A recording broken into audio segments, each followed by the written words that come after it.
नमस्कार दोस्तों। CAA यानी सिटीजनशिप अमेंडमेंट एक्ट, जिसको हिंदी में नागरिकता संशोधन अधिनियम के नाम से भी जानते हैं, एक बार फिर से ये सुर्खियों में बना हुआ है। आपकी जानकारी के लिए मैं बताता चलूं कि साल 2019 के दिसंबर महीने में राज्यसभा के अंदर में CAA का बिल पास हुआ था और उसके 51 महीने के बाद यानी आज 11 मार्च 2024 को ये लागू किया गया है, यानी इसकी अधिसूचना जारी हो गई है। अब देखो यार, ये जो नागरिकता संशोधन अधिनियम है, इससे कुछ लोग खुश भी हैं और कुछ लोग शादी में आए हुए फूफा के जैसे मुंह फुला के बैठे हैं, यानी वो लोग नाराज भी हैं। तो आपको मैं प्रोज और कॉन्स दोनों ही बताऊंगा, इसके क्या फायदे हैं, क्या नुकसान हो सकते हैं। तो चलिए इसको समझने की कोशिश करते हैं। दोस्तों, जो भारत के अंदर 1955 का सिटीजनशिप एक्ट था, उसके अंदर में कुछ महत्वपूर्ण बदलाव किए गए और उन्हीं बदलाव को हम लोग सिटीजनशिप अमेंडमेंट एक्ट के नाम से जानते हैं। ये भारतीय संसद में 2019 में पारित हो गया था। तो इसका उद्देश्य क्या था, आइए उसके बारे में सबसे पहले समझते हैं। तो भारत के कुछ पड़ोसी देश हैं, जैसे अफगानिस्तान, बांग्लादेश, पाकिस्तान, ठीक है। तो वहां से आए हुए कुछ हिंदू, सिख, बौद्ध, जैन और पारसी, ईसाई जैसे अल्पसंख्यक समुदाय के लोगों को भारतीय नागरिकता देने का या प्रदान करने की प्रक्रिया को आसान बनाना है। यानी ये जो सिटीजनशिप अमेंडमेंट एक्ट लाया गया, ये जो बदलाव लाए गए, उसमें ये है कि जो नन मुस्लिम लोग हैं, जैसे हिंदू, सिख, बौद्ध, जैन, पारसी और ईसाई, इनको अल्पसंख्यक में रखा जाता है अफगानिस्तान, बांग्लादेश और पाकिस्तान के अंदर में। आए दिन आप ऐसी खबरें सुनते होंगे कि इन पड़ोसी देशों से भारत के अंदर में बहुत सारे लोग जो उधर सताए जाते हैं, वो भारत के अंदर बॉर्डर इलाके में आ जाते हैं और उनके पास कोई डॉक्यूमेंट नहीं होता।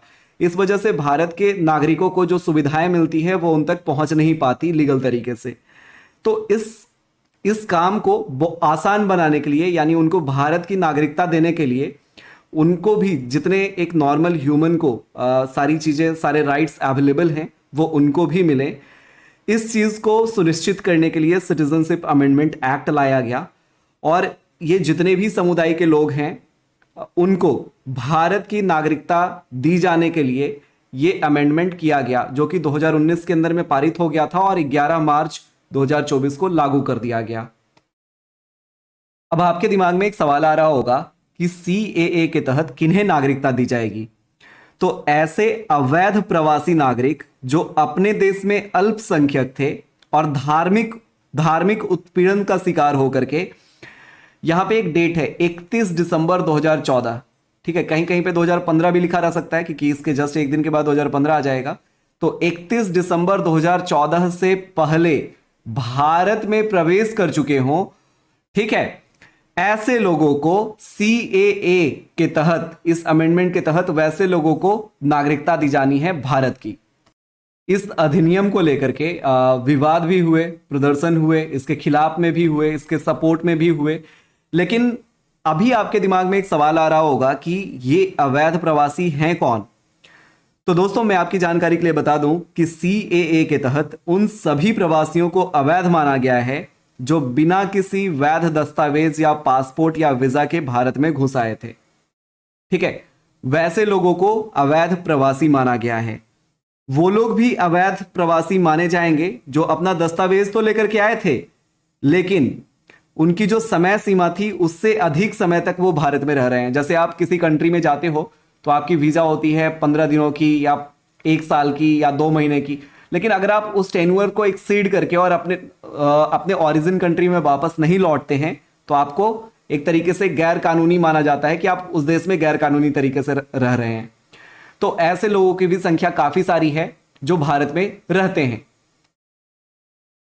दोस्तों, अब मुझे उम्मीद है कि सिटीजनशिप अमेंडमेंट एक्ट का पर्पस क्या था वो आपको समझ में आ गया होगा।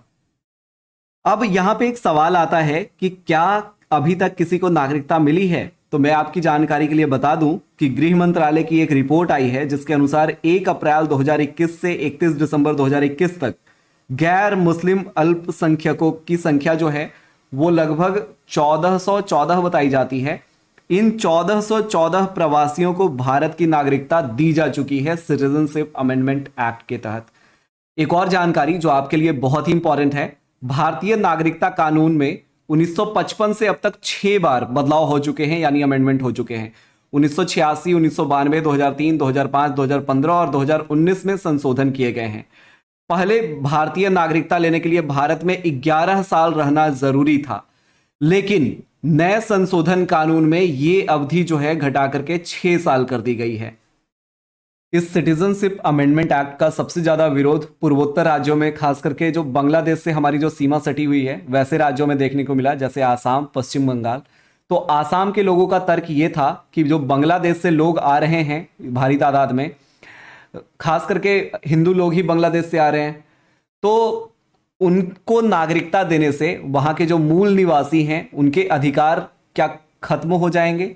तो ऐसा नहीं होने वाला है दोस्तों। एक नॉर्मल ह्यूमन बीइंग होने के नाते जिनको जो बेसिक राइट्स नहीं मिल रहे हैं, बस उनको वो बेसिक राइट्स दिया जा रहा है कि अगर आप भारत के नागरिक होंगे तो भारत का जो फंडामेंटल राइट्स है ना भारतीय संविधान का, वो आपके ऊपर लागू होगा और आप उस फंडामेंटल राइट्स के हिसाब से जो भी चीज़ें एक नॉर्मल जीवन को जीने के लिए ज़रूरी हैं वो सारी चीज़ें आपको मुहैया कराई जाएंगी। ठीक है। सिटीजनशिप अमेंडमेंट एक्ट को लेकर के भारत सरकार भी जागरूकता अभियान फैला रही है, लोगों तक सही जानकारी पहुंचे, वो मिथ्स के बहकावे में ना आए। तो इसको लेकर के गवर्नमेंट की जो ऑफिशियल मीडिया चैनल्स हैं उनके ऊपर भी लगातार अवेयरनेस प्रोग्राम चलाए जा रहे हैं। दोस्तों, सिटीजनशिप अमेंडमेंट एक्ट ये नागरिकता देने के लिए है, ना कि नागरिकता लेने के लिए। तो ये नागरिकता देने का एक प्रावधान है। ठीक है। तो सबसे पहला मिथ ये है कि Bengali Hindus will become a burden for Assam. नहीं, ऐसा नहीं होने वाला, क्योंकि सिटीजनशिप अमेंडमेंट एक्ट जो है ये पूरे भारत के लिए है। ऐसा नहीं कि सिर्फ आसाम में ही वो रहने वाले हैं। Citizenship amendment act will lead to the domination of Bengal speaking people. नहीं, ऐसा भी नहीं होने वाला। ठीक है। Because most of the Hindu Bengali population settled in Barak valley of Assam, where the Bengali is declared the second state language. इसको लेकर के अभी भी देश के अंदर में बहुत सारे कॉन्ट्रोवर्सीज और क्रिटिसिज्म का सिलसिला जारी है। कुछ लोगों का कहना है कि ये डिस्क्रिमिनेशन हो रहा है on the basis of religion, जो कि वायलेट करता है सेकुलर प्रिंसिपल को, भारत के संविधान के। लेकिन दोस्तों, आप खुद ही पढ़े लिखे हो और मैंने आपको दोनों ही पॉइंट्स बताए, लाइक इसके प्रोज भी बताए, इसके कॉन्स भी बताए। तो आपको खुद से डिसाइड कर लेना है, बीइंग एन अवेयर सिटीजन, कि आपको क्या लगता है सिटीजनशिप अमेंडमेंट एक्ट को लेकर के, क्या ये भारत के अंदर में लागू होना चाहिए? क्या जो गैर मुस्लिम लोग हैं, जो मुस्लिम कंट्रीज में रह रहे हैं, उनके साथ जो बदसलूकियां होती हैं, क्या वो रुकनी चाहिए? और अगर इसका कोई और तरीका आपके दिमाग में है, कोई सुझाव है, तो आप हमें कमेंट सेक्शन में ज़रूर बता सकते हैं। दोस्तों, एक इंपॉर्टेंट अनाउंसमेंट है जो आप सबको बहुत ही ध्यान से सुननी चाहिए। अगर आप एक डिफेंस एस्पिरेंट हैं और एनडीए 1 में अपीयर होने जा रहे हैं, तो मैं आप सबको रेकमेंड करूंगा रफ्तार, जो कि रैपिड रिवीजन बैच है, एनडीए 1 2024 को टारगेट करते हुए आपको इसमें इनरोल करके पढ़ना चाहिए। इसमें इंडिया के टॉप एजुकेटर्स पढ़ा रहे हैं, including Muktak sir, Akhil sir, we have Vishal sir, we have Himanshu sir, we have Dheeraj sir, everybody who is the top educator among all the educators in India, they are teaching in this batch. Now, रक्षक crash course जो कि CDS 1 2024 के लिए है, तो अगर आप CDS 1 2024 में अपीयर होने वाले हैं दोस्त, मैं आपको सजेस्ट करूंगा आप अनअकैडमी का लर्निंग ऐप डाउनलोड कीजिए, या फिर डिस्क्रिप्शन में दिया गया जो लिंक है ना, उस लिंक पे सीधा क्लिक कीजिए। बहुत ही अफोर्डेबल प्राइस के अंदर में आपको ये बैचेस मिल जाएंगी। आई गेस अभी मैंने चेक करा था 789 रुपीज में ये बैचेस मिल रही हैं। तो रक्षक क्रैश कोर्स को आपको जरूर से चेकआउट करना चाहिए, जिसमें विशाल सर, मुक्तक सर, हिमांशु सर, आपके संदीप सर, सारे ही लेजेंड टीचर्स इसके अंदर में हैं। अब बात करते हैं एनडीए 2 और सीडीएस 2 की। यानी कि अगर आपको कॉन्सेप्ट पढ़ना है तो मैं आपको सजेस्ट करूंगा आपको रणभूमि, जो कि एक कंप्लीट बैच है एनडीए 2 2024 को टारगेट करते हुए, इसके अंदर में आपको एनरोल करना चाहिए। अगर आपने ऑलरेडी प्लस सब्सक्रिप्शन ले रखा है ना, तो आपको अलग से कोई सब्सक्रिप्शन लेने की जरूरत नहीं है। यही तो खासियत है अनअकैडमी प्लस की, राइट, जिसमें आपको इंडिया के सारे टॉप एजुकेटर्स मिल जाते हैं। 100 से ज्यादा लाइव क्लासेस हर बैच में मिलती हैं, पूरा कंप्लीट कोर्स मिलता है। ठीक है, आपको प्रिपरेशन स्ट्रैटेजी मिलती है, और अगर आप आइकनिक सब्सक्रिप्शन लेते हैं तो साथ में आपको बुक्स भी मिल जाती हैं, आपको हेल्पलाइन नंबर दिया जाता है। ठीक है, इवन हमारे लाइव क्लासेस के अंदर में रेज हैंड का फीचर है, जिससे आप डायरेक्टली एजुकेटर से बात कर सकते हैं, आप हर क्लास के अंदर डाउट पूछ सकते हैं।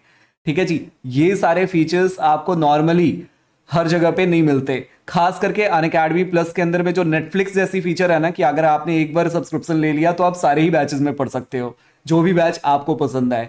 ठीक है, योद्धा, तो ये सीडीएस वाले बच्चों के लिए है, जो सीडीएस 2 2024 में अपियर होना चाहते हैं और डिटेल में पढ़ना चाहते हैं, उनके लिए ये बैच टारगेट करते हुए, जो कि 28 मार्च से स्टार्ट हो रहा है। ठीक है, एनडीए 2 की बैचेस 21 मार्च से स्टार्ट हो रही हैं। Now let me tell you, अगर आपके पास प्लस सब्सक्रिप्शन नहीं है तो उसका भी आपको मैं तरीका बताता हूं। यार अभी प्लस सब्सक्रिप्शन के ऊपर 40% का डिस्काउंट भी है, चाहे आप एनडीए की तैयारी कर रहे हो, सीडीएस, एफकैट और सीएपीएफ। और इसमें सबसे खास बात यह है ना कि सीडीएस, एफकैट और सीएपीएफ, इन तीनों के लिए आपको अलग से सब्सक्रिप्शन नहीं लेना, एक ही सब्सक्रिप्शन में तीनों एग्जाम्स का हो जाएगा। ठीक है, एनडीए के लिए आप अगर तैयारी कर रहे हो तो एनडीए की सब्सक्रिप्शन आपको अलग से लेनी है। ठीक है जी, आपको मैं एक कोड बताता हूं, वो रेफरल कोड है LAFLIVE।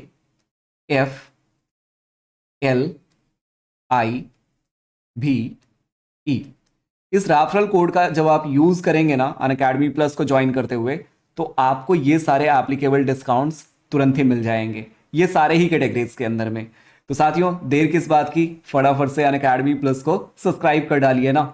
Now let me tell you, एक और तरीका है जिससे आप अनअकैडमी प्लस का जो सब्सक्रिप्शन है उसमें एक्स्ट्रा स्कॉलरशिप ले सकते हो। एनडीए और सीडीएस दोनों ही कैटेगरी के लिए अनअकैडमी डिफेंस स्कॉलरशिप टेस्ट का आयोजन किया जा रहा है। तो ये एक लाइव स्कॉलरशिप टेस्ट है एनडीए और सीडीएस 2024 वॉरियर्स के लिए, जिसमें 100% तक के स्कॉलरशिप का प्रावधान रखा गया है। अगर आपकी रैंक 1 to 3 में आती है तो 100% का प्लस सब्सक्रिप्शन आपको फ्री में मिलेगा। 4 to 10 आती है तो 80% का स्कॉलरशिप मिलेगा। 11 to 100 के लिए 70% और 101 to 1000 के लिए 55% स्कॉलरशिप का प्रावधान है। ये जो स्कॉलरशिप्स हैं ये 6 मंथ्स या उससे एबव के सब्सक्रिप्शन पे एप्लीकेबल होंगे। तो आप डिस्क्रिप्शन में दिए गए लिंक से इस टेस्ट में एनरोल कर सकते हैं। ये जो टेस्ट है 24 मार्च को दोपहर के 1 बजे से 2 बजे तक इसका आयोजन कराया जाना है। साथियों, इसके अलावा एक और इंपॉर्टेंट अपडेट है, that is regarding current affairs. Current affairs की जो हमारी पीडीएफ है वो हिंदी और इंग्लिश दोनों में ही अवेलेबल है। अगर आप एसएसबी की तैयारी कर रहे हो, सीएपीएफ, एनडीए, सीडीएस, एफकैट, तो आप हमारी नवंबर से लेकर के मार्च तक की पीडीएफ डाउनलोड कर सकते हैं इस बारकोड को स्कैन करके, या फिर जो हमारा डिस्क्रिप्शन में दिया गया लिंक है, सबसे आसान होगा आप उस लिंक से ना हमारे टेलीग्राम को ज्वाइन कर लो। ठीक है जी, वहाँ पे आपको सारी अपडेट मिलती रहेंगी। इवन हमारी स्पेशल क्लासेस जो होती है ना रात के 11 बजे और शाम के 7 बजे, उसकी भी आपको अपडेट मिलती रहेंगी। तो दोस्तों, स्पेशल क्लासेस क्या होते हैं? फ्री लाइव क्लासेस होते हैं जिनमें आप फ्री में पढ़ाई कर सकते हैं। आप हमारे सोशल मीडिया लिंक पे भी सोशल मीडिया पे भी ज्वाइन कर सकते हैं इन बारकोड को स्कैन करके, या फिर डिस्क्रिप्शन में दिए गए लिंक के थ्रू। साथियों, इस वीडियो को देखने के लिए आप सभी का बहुत बहुत धन्यवाद। जय हिंद।